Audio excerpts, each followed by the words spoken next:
Hello my dear friend, आप सबका स्वागत है डीआरएस क्लासेस में। तो आज हम देखेंगे रिस्पायरेटरी सिस्टम होता क्या है। देखो, रिस्पायरेटरी सिस्टम एक ऐसा सिस्टम है जिसके द्वारा हम ऑक्सीजन को लेते हैं, मतलब गैस को लेते हैं और गैस से कुछ एक्सचेंज करते हैं, मतलब कुछ लेते हैं कुछ छोड़ते हैं। सबको पता है कि एटमॉस्फेयर में नाइट्रोजन होता है, ऑक्सीजन होता है, कार्बन डाइऑक्साइड होता है। तो तुमको पता है कि नाइट्रोजन कितना होता है? 78% नाइट्रोजन होता है, 21% ऑक्सीजन होता है, 0.03% कार्बन डाइऑक्साइड होता है, मतलब कि ना के बराबर होता है। ठीक है। अब जो हम एटमॉस्फेयर हमारे है, कितना हम ले रहे हैं कितना छोड़ रहे हैं, ठीक है, इसी को मतलब ब्रीथिंग कहते हैं। देखो, इसमें दो प्रोसेस होता है, एक होता है ब्रीथिंग और होता है रिस्पायरेशन। ब्रीथिंग जो होता है हमारा, ये होता है बायोलॉजिकल प्रोसेस। अब कैसे बायोलॉजिकल प्रोसेस होता है? क्योंकि इसमें हम कुछ ले रहे हैं कुछ छोड़ रहे हैं, कुछ बायोलॉजिकल मतलब कि कुछ एटमॉस्फेयर से कुछ गैस हम अपने आप में ले रहे हैं, मतलब लंग्स जो है ले रहा है। ठीक है, तो उसी को बोलते हैं ब्रीथिंग। अब रिस्पायरेटरी क्या होता है? रिस्पायरेशन तो क्या होता है? रिस्पायरेशन वो होता है, ये है मैकेनिकल प्रोसेस, मतलब हम एनर्जी लगा कर ले रहे हैं। देखो, तो इसमें एनर्जी लगाए ना, ऑक्सीजन लिए, गैस लिए हम ना। अब इसमें से कुछ मूवमेंट मतलब कुछ ऐसा प्रक्रिया हो रहा है, प्रोसेस हो रहा है, मेटाबॉलिक प्रोसेस है कि जिसमें जैसे हम पूरा नहीं छोड़ते। देखो, जैसे कि इंस्पिरेशन, इंस्पिरेशन मतलब कि जो हम ऑक्सीजन ले रहे हैं, मतलब क्या ले रहे हैं। देखो, नाइट्रोजन होता है 78%, 78%, ऑक्सीजन होता है हमारा 21%। ठीक है, और CO2 जो होता है 0.03%, मतलब कि ना के बराबर होता है। लेकिन हम छोड़ कितना रहे हैं? देख लो, नाइट्रोजन हम पूरा छोड़ दे रहे हैं क्योंकि नाइट्रोजन हमारे लिए ज़रूरी नहीं है। और जो ऑक्सीजन हम 21% लिए थे, देखो 17% छोड़ रहे हैं, मतलब 4% घपला हो रहा है यहाँ पे, सॉरी 4% घपला हो रहा है। तो कहाँ जा रहा है ये? तो बायोलॉजिकल कुछ प्रोसेस हो रही है ना। लेकिन कार्बन डाइऑक्साइड देखो, हम ना के बराबर लिए लेकिन 4% छोड़ रहे हैं। कैसे छोड़ रहे हैं? मतलब यहाँ पे कुछ ऐसा प्रोसेस है जो कि हम लेने के बाद जब हमारे लंग्स जा रहे हैं, कुछ ऐसा प्रोसेस हो रहा है कि जहाँ पे ऑक्सीजन की खपत हो रही है और कार्बन डाइऑक्साइड बन रहा है। ठीक है। अब देखो, अब कहाँ से ये कैसे क्या बनता है? देखो, जब हमारे नोज में जाता है ना, ये देखो हिंदी में समझो, ये होता है नासा छिद्र। नासा छिद्र, नासा कपाट। नासा छिद्र में बाल होते हैं छोटे छोटे, जो कि हमारे जो एटमॉस्फेयर में बड़े बड़े सब्सटेंस है वो पकड़ लेते हैं, और जो कुछ नहीं बचते हैं वो हमारे नासा कपाट में जाता है, जहाँ से कुछ चिपचिपा लाइक पदार्थ है जिसे कहते हैं म्यूकस, वो उसमें चिपका लेता है। ठीक है। उसके बाद हमारा जाता है फायरिंग्स। फायरिंग क्या होता है? फायरिंग होता है हल्लक, हिंदी में बोलते हैं फलक, फल्लक, जो कि वहाँ पे खाना भी होता है और ऑक्सीजन भी जाता है। ठीक है। उसके बाद हमारा जाता है लैरिंग्स में। लैरिंग यहाँ पे देखो, यहाँ से लैरिंग्स होता है, फिर ट्रैकिया होती है। ट्रैकिया दो भागों में डिवाइड होती है, जिसे बोलते हैं ब्रांक्यूल्स, ब्रोंकिया। ब्रोंकिया, ब्रांकिया में जब जाने के बाद देखो, यहाँ जब डिवाइड होगा ना, इसे बोलते हैं ब्रांकियो, ब्रांकिया। उसके बाद ये छोटे छोटे देख रहे हो ना, ये छोटे छोटे छोटे छोटे जो ये चीज़ है, यहाँ देखो ये निकला है, ये है, ये है, इधर भी देखो, यहाँ तक जो है ये पूरा है ब्रांकिया। उसके ब्रांक्यूल्स होता है, ये होता है एल्विलाई। ये जो छोटे छोटे गुच्छे ना, एल्विलाई क्या काम करती है? जैसे कि चाय, सब लोग सबके घर में चाय बनता होगा। ठीक है। अब चाय में क्या होता है? चाय पत्ती होता है, अदरक होता है, पानी होता है, दूध होता है, लेकिन उसको हम ऐसे तो पी नहीं सकते, उसे छानने के लिए हम छन्नी का यूज़ करते हैं। ठीक उसी प्रकार ये इसका जो एल्विलाई है उसी का काम करता है, छानने का काम करता है। एक हिसाब से देखा जाए तो गैस जो हमारी गैस होती है, जो एक्सचेंज होती है, जो हम लेते हैं गैस को अपने लंग्स में जो छोड़ते हैं, वो सब काम हमारा एल्विलाई में ही होता है। एल्विलाई क्या करता है? एल्विलाई जो होता है, इसी के पास हीमोग्लोबिन होता है, जो कि हीमोग्लोबिन हमारे एल्विलाई से लेकर हीमोग्लोबिन देता है। ठीक है। अब हीमोग्लोबिन क्या करता है? सबको पता है हीमोग्लोबिन जो होता है ब्लड में होता है। अब ब्लड में जाएगा ऑक्सीजन को लेकर, धड़ाधड़ धड़ाधड़ पूरे शरीर के हर एक सेल में पहुंचा देता है, क्या? ऑक्सीजन को। अब ये ऑक्सीजन सेल को पहुंचा दिया। अब तुमको पता है ऑक्सीजन सेल को किस अंग को देता है? क्योंकि ऑक्सीजन में भी सॉरी सेल में भी कई पार्ट होते हैं, माइटोकॉन्ड्रिया होता है, राइबोसोम होता है, न्यूक्लियस होता है, उसके बाद वेकल्स होता है, बहुत से ऐसे चीज़ें जो होता है। ठीक है। अब वो हमारे माइटोकॉन्ड्रिया में अक्सर देता है। माइटोकॉन्ड्रिया में इसलिए देता है, माइटोकॉन्ड्रिया में क्रैश चेक होती है। ठीक है। अब देखेंगे रिस्पायरेटरी सिस्टम का पार्ट कौन कौन सा होता है। तो नोज होता है, फेरिंग्स होता है, लैरिंग्स होता है, ट्रैकिया होता है, ब्रोंकाई होता है, ब्रोंक्यूल्स होता है, एल्विलाई होता है, ब्लड होता है, सेल होता है माइटोकॉन्ड्रिया। जब सांस हम लोग लेते हैं नाक नाक से, तो नोज में जाने के बाद फेरिंग्स में जाता है। और नोज में देखते हो छोटे छोटे बाल होते हैं, वो किस लिए होते हैं? वो हमारे जो बड़े बड़े पार्टिकल होते हैं फैले हुए हैं एटमॉस्फेयर में, उसको कुछ मतलब कि एक हिसाब से बोल सकते हैं कि छानने के लिए, मतलब कि रोकने के लिए ये काम करता है जो बाल होता है। उसके बाद हमारा जाता है नोज़ में, उसका फायरिंग्स। फायरिंग क्या होता है? ये एक हिंदी में से बोलते हैं हलक, मतलब कि यहाँ पे खाना और ऑक्सीजन दोनों आके मिलते हैं, जिसको मतलब कि खाना जो होता है वो फूड पाइप में चला जाता है, और जो ऑक्सीजन होता है वो फिर आगे लैरिंग्स पे आ जाता है, फिर ट्रैकिया में जाता है, फिर ब्रोंकाई में जाता है, हाँ ब्रोंकाई में जाता है, फिर ब्रोंक्यूल्स में, फिर एल्विलाई में, फिर ब्लड में।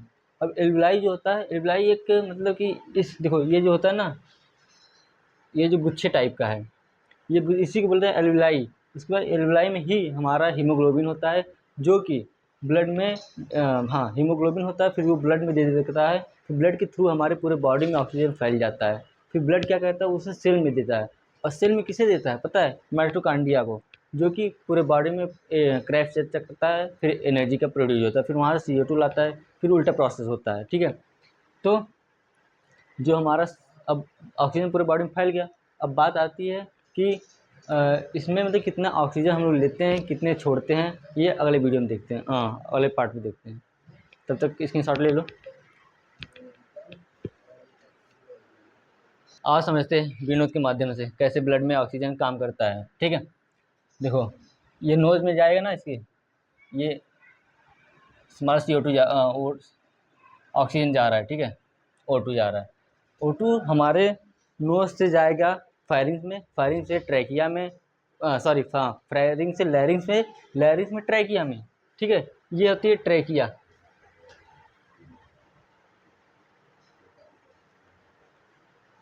ये ट्रैकिया होती है, ये ब्रोंकाई होता है ना।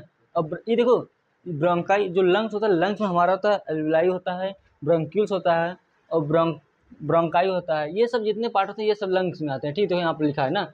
और लंग्स में आने के बाद, अब ये लंग्स में आने के बाद ना जाते हैं हमारे ब्लड में।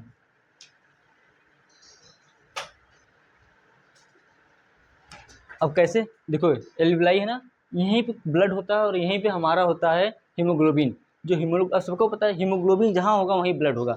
अब एक चीज़ तुम लोगों को बता दें, अच्छा चलो कमेंट बताना कि ब्लड में कौन कौन से कंपोनेंट होते हैं ना। ठीक, कमेंट बताना, फिर अगली वीडियो में हम ब्लड के ही ऊपर बनाएंगे। ठीक है, तो अब ये ब्लड में जाने के बाद ना जाता है सेल में। ठीक है, अब सेल में गया, अभी जैसे कि मैंने अभी पहले बताया कि सेल में किसको देता है, माइटोकांड्रियम। ठीक है, ये हो गया माइटोकांड्रिया में।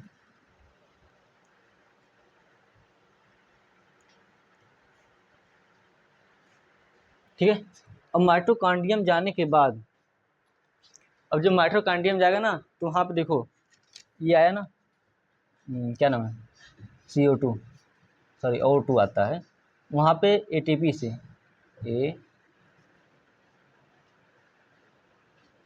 ATP से वहाँ पे ATP क्रैश चक्र चलती है, जो कि ये रिएक्शन करके तभी बोलते हैं, जो हम बोल रहे हैं ना ब्रीथिंग जो होता है बायोलॉजिकल प्रोसेस। देखो यहाँ पर हो रहा है ना, रिएक्शन कुछ हो रही है, बायोलॉजिकल हो रहा है, तो यहाँ से अब ये मालूम क्या बनता है, यहाँ पे बनेगा ये वाटर बनता है और CO2 प्लस H2O। ठीक है, अब CO2 देखो अब फिर से जाएगा हमारे माइटोकांड्रिया में, माइटोकांड्रिया ले जाएगा सेल को थमाएगा, सेल जाएगा ब्लड में जाएगा, ब्लड जाएगा लंग्स में, और लंग्स में फिर ये पहुंच जाएगा इसके पास, किसके पास, विनोद के, फिर ये चला जाएगा, ये फिर सांस जब छोड़ेगा तो CO2 हमारा बाहर निकल आया।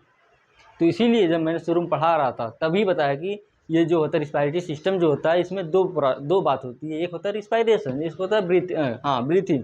तो जो रिस्पायरेशन होता है हमारा वो होता है मैकेनिकल प्रोसेस। देखो सांस लिए, एनर्जी दिए ना, कुछ प्रोसेस हुआ नहीं, बस ले रहे हैं, तो ये मैकेनिकल प्रोसेस हो गया। लेकिन जब जो ब्रीथिंग है हमारी, अब देखो यहाँ पे देखो क्रैश चक रही है, CO2 बन रहा है, वाटर बन रहा है, ATP बन रही है, तो ये बायोलॉजिकल हुआ ना, यहाँ पर रिएक्शन हो रही है, मतलब बायोलॉजिकल कुछ बायो के थ्रू हो रहा है, तो रिएक्शन हुआ। तो इसीलिए बोलते हैं कि जो ब्रीथिंग होती है हमारी वो होती है बायोलॉजिकल, और जो रिस्पायरेशन होता है वो होता है हमारा मैकेनिकल। फिर से एक बात देखते हैं, देखो नासा चित्र, नासा का पार्ट, फायरिंग्स, लैरिंग्स, ट्रैकिया, हाँ लैरिंग्स बाद ट्रैकिया में जाती है, ट्रैकिया के बाद जाती है ब्रंक्यूल, दो भागों में बढ़ती है, और फिर जब ब्रंक्यूल कई भागों में डिवाइड होती है जैसे बोलते हैं ब्रंक्यूल्स, वो फिर एल्विलाई में जाता है, जिससे छनता है ऑक्सीजन, वहीं से छनता है, CO2 हमारा आता है और ऑक्सीजन हमारा जाता है, सॉरी ऑक्सीजन आती है, CO2 जाता है। ठीक है, अब बात आती है कि हाँ इसमें मेन, अच्छा चलो बताओ, एक कमेंट में और बताना कि सबसे ज़्यादा हेल्प कौन करता है हमारे पूरे बॉडी में, जो ऑक्सीजन CO2 लेते हैं, सबसे ज़्यादा हेल्प कौन करता है हमारे ब्रीथिंग और रिस्पायरेटरी सिस्टम में, तो हमारा करता है डायफ्राम, ये रहा। अब ये बोलोगे कि सर ये मतलब सर ये कैसे काम करता है, ये जब हम लोग सांस लेते हैं, हमारे लंग्स के पास इतनी क्षमता नहीं है, ये जो लंग्स है इसके पास इतनी क्षमता नहीं है, इतनी एनर्जी नहीं है कि ये अपने से ही CO2 को बाहर निकाल दे। तो हमारा मेन काम करता है डायफ्राम। क्या करता है, जब हम सांस छोड़ते हैं ना तो ऐसे ऊपर की तरह ऐसे छोड़ता है, तो हम CO2 को बाहर निकालते हैं। लेकिन कभी कभी देखते होगे, तुम भी देखो या सुने होगे कि जो हमारा कभी कभी एक्सीडेंट होता है ना, तो आदमी को चोट भी नहीं लगती रहती है, ना सर फटा गया, ना हार्ट अटैक, कुछ नहीं होता, तब पर भी मर जाता है। अब बात आती कैसे, तो वो ये जो डायफ्राम होता है ना, ये देखो बना है ना डायफ्राम, ये होता है मसल्स का, ठीक है। अब ये अगर मसल टूट जाएगी, इसके पास इतना क्षमता नहीं रहेगी कि CO2 को, अब ये काम करना बंद कर देगा, मसल है, काम करना बंद कर देगा। और जब काम करना बंद कर देगा तो अब मैंने जैसे बताया कि इसके पास इतनी क्षमता नहीं है लंग के पास कि ये CO2 को बाहर ढकेल पाए। अब तो सांस लिए जा रहे हैं, सांस लिए जा रहे हैं, अब सांस जब लिए जा रहे हैं, छोड़ने को भी चाहिए। अब कितना हम खाना खाएंगे, एक अमाउंट तक ही खाना खा सकते हो ना, उसके बाद उसको भी तो डाइजेस्टिव सिस्टम के थ्रू हम लोग बाहर निकालते हैं ना, वेस्ट प्रोडक्ट। ठीक उसी प्रकार अब जब निकाल पाएगा नहीं तो आदमी की डेथ हो जाएगी, ठीक है। अब और इसके आगे समझते हैं, अब फिगर के माध्यम से और अच्छे से समझते हैं, ठीक है। देखो, नासा छिद्र, नासा कपाट, ठीक है, याद कर लो, यही नासा छिद्र, नासा कपाट, फिर जाता है फायरिंग्स में, फिर जाता है लैरिंग्स में। ये देखो जो सी का आकार का है ना, ये हमारा होता है कार्टिलेज। अब कार्टिलेज क्या होता है, लगभग सभी लोग लेग पीस खाते होंगे ना, मीट, वो लेग पीस का जो ऊपर वाला नहीं होता, उसे ही बोलते हैं कार्टिलेज। ये कार्टिलेज इसलिए होता है कि जब हम सांस हमारे रिस्पायरेटरी सिस्टम में ना हो, सांस ना हो, तो ये ताकि चपक ना ले, एक दूसरे से बंद ना हो जाए। नहीं तो अगर जब बंद हो जाएगी, हम कितना भी मैकेनिकल प्रोसेस लगाएंगे, सांस लेंगे तो वो जाएगी नहीं, क्योंकि चपक लेगा। इसलिए ये जो होता है कार्टिलेज का, तो ऐसे इसको बनाए के रखता है ताकि होलो बना रहे, ताकि जो ऑक्सीजन आता जाता रहे बराबर से। तो ये हमारा ट्रैकिया होती है। ट्रैकिया में जाने के बाद ये दो भागों में डिवाइड हो जाती है, जिसे बोलते हैं ब्रोंकाई। अब जो ब्रोंकाई ढेर सारे और एक ब्रोंकाई और ढेर सारे में डिवाइड होता है, उसे बोलते हैं ब्रोंक्यूल्स। और ब्रोंक्यूल जो होता है, ये देखो एल्विलाई होता है, ये गुच्छा टाइप होता है, जो कि यहीं पे गैस का एक्सचेंज होता है। कई बार क्वेश्चन में पूछा गया है पेपर में कि हमारा जो गैसियस एक्सचेंज कहाँ पर होता है, what is change of gaseous, what the part of respiratory system gaseous change, क्या होता है, तो उसका आंसर होता है एल्विलाई में होता है। अब एल्विलाई में ही होता है, उसके बाद यहीं से मतलब आगे तो बता दिया ना कि ब्लड में जाता है, कैसे जाता है, उसको समझ के। फिर उसके बाद आता है बात डायफ्राम को। देखो, अब जैसे कि हमने बोला कि ये मसल्स होता है, तो ये अगर टूट जाता है तो आदमी की डेथ हो जाती है। अब तुम बोल देखो, बट जब महिला, जब फीमेल जब प्रेग्नेंट होती है ना, तो अपने जो ऑक्सीजन जो उसका हेल्प जब करता है, तो उसका रीप्स करता है। क्यों? क्योंकि जब वो गर्भवती होती है, तो जो डायफ्राम होता है, ये पेट फूल जाता है, तो डायफ्राम उतना अच्छे से काम नहीं करता है, तो उस समय रीप्स काम करती है। अगर उस समय अगर महिला का, फीमेल का रीप्स टूटा, तो वो सांस नहीं ले पाएगी और उस समय उसकी डेथ भी हो सकती है, क्योंकि डायफ्राम तो पहले से काम नहीं कर रहा है। अब जो डायफ्राम नहीं काम कर रहा है, काम उसका उस समय काम कर रहा है हमारा रीप्स, ठीक है। अब रीप्स भी अगर टूट जाएगी तो कैसे काम करेगा बताओ, ठीक है। तो सिंपल फंडा, पहले देखो, हमारे एटमॉस्फेयर में नाइट्रोजन होता है, कितना होता है 78%, ऑक्सीजन कितना होता है 21%, और कार्बन डाइऑक्साइड कितना होता है 0.03%, ठीक है। लेकिन देखो एक ट्रिक बता रहे हैं, नाइट्रोजन की कोई ज़रूरत नहीं है, हम पूरा छोड़ देंगे। ऑक्सीजन हम लेते हैं कितना, लेते हैं 21%, बट छोड़ते कितना 17%। कितने परसेंट का घपला हो रहा है, 4% का। तो यही जो हम लोग यूज़ कर रहे हैं, यही तुम लोग कार्बन डाइऑक्साइड के लिए लिख दिया 4%। मतलब क्या है, 4% हम ऑक्सीजन को स्टोर कर रहे हैं अपने लिए, और 4% इसको क्या कर रहे हैं, अपने बॉडी से ये निकाल रहे हैं, क्या, CO2, ठीक है। ये ट्रिक है, ठीक है, ठीक है। और उसके बाद हाँ, चलो बताओ, मेढक, फ्रॉग, वो चलो कमेंट में बता देना कि जो फ्रॉग होता है मेढक, वो किस स्थिति में और कैसे कैसे ऑक्सीजन लेता है, ठीक है। देखो, जो स्तनधारी होते हैं, मतलब ह्यूमन बीइंग, जो ह्यूमन बीइंग होते हैं, मतलब स्तनधारी बोलते हैं, जो दूध पिलाते हैं, वो तो लंग्स से लेते हैं, ठीक है। अब बात आती है कि फिश जो होती है गिल से सांस लेती है, मतलब फेफड़ा से, ठीक है, यहाँ पर गलफड़ होता है, उससे सांस लेती है। तो चलो बताओ कमेंट में कि जो मेढक होता है, फ्रॉग यानी कि, वो किस स्थिति में और किस चीज़ से सांस लेता है, तो उसकी 2-3 स्थिति होती है, ठीक है। कमेंट में बताओ, अगर नहीं हुआ तो फिर अगले वीडियो में बनाते हैं, ठीक है। Thank you.